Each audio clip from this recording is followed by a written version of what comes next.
Today's news. Lawyer speaks about appalling prison conditions for imprisoned journalist. Investigation on Bakhtiar Hajiev's criminal case reaches conclusion. Nationwide meeting of officers with violated pension rights. Will Azerbaijan's government allocate money for HIV prevention? Citizen Ilaha Ilyasova going to European Court. The lawyer of imprisoned journalist Aynullah Fatullayev has turned to a Facebook to communicate his client's plight. Since March 2nd, Aynullah Fatullayev has been held in a dark, damp cell with no access to fresh air. I saw him 4 hours ago. His face is covered with hair, he coughs continuously and is having difficulty breathing. The journalist's life is in danger. Aynullah Fatullayev's refusal to leave the single cell is suicidal. It is urgent that we focus on thinking, writing, and speaking about Aynullah. His condition is the same as the military prisoners we see in the movies. We must save him, said the lawyer. The lawyer also went into the details of the news reports about Aynullah Fatulleyev's letter to the president, Ilham Aliyev, requesting a pardon.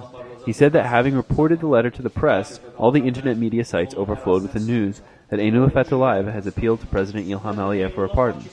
News websites that have never published a single sentence about Fatullayev happily disseminated this news, but last week they didn't publish my statement on Fatullayev being subjected to violence by a masked man during his transfer to prison, and his being held in a single cell at his own request, said the lawyer. He called upon the Azerbaijani society to coordinate efforts to get Aynullah Fatullayev released. An investigation on the criminal case brought against youth activist Bakhtiar Hajiev has been concluded. Hajiev's lawyer Aliyaf Hasanov told Azadlık newspaper. According to Hasanov, they have 48 hours to submit a written objection to the points that they didn't approve. The hearing will be scheduled following the submission of the objection. Hajiev, former parliamentary candidate in the November 7, 2010 elections, was detained on the 17th of November 2010 on the Gazakh region's Red Bridge checkpoint as he tried to cross Georgia to continue his education. Hajiev was set free a day later as he still had immunity as a parliamentary candidate. At present, he is facing criminal charges under Article 321 of the Criminal Code, evading military service. However, it is widely thought that Hajiev was arrested for his activity on social networks and his support of the 11th of March Great People's Day campaign.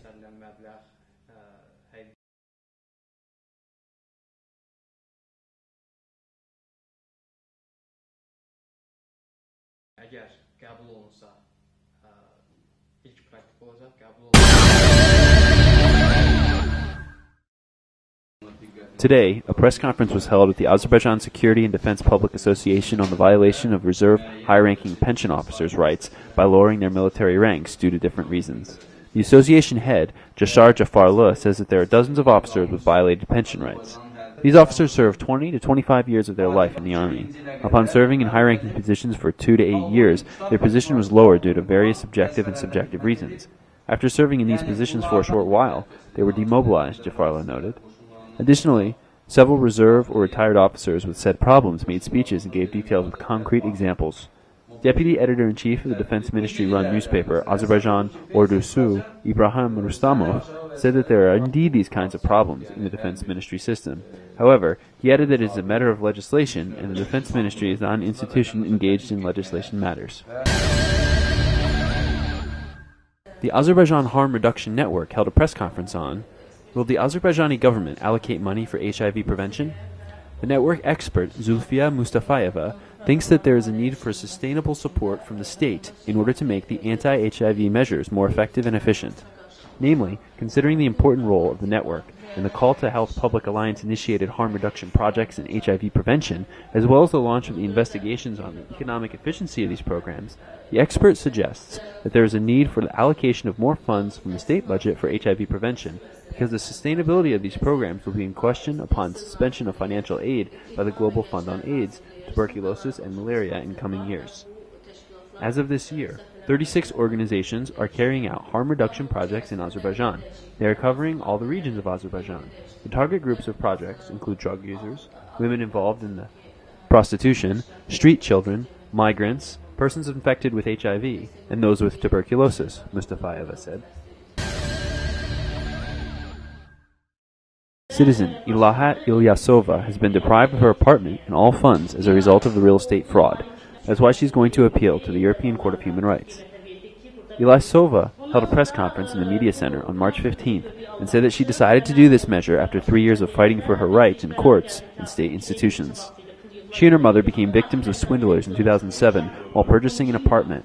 Real estate agent Malik Mammadov took $42,000 from them, but didn't provide them with an apartment. The investigation incorrectly interpreted the case as a debt matter.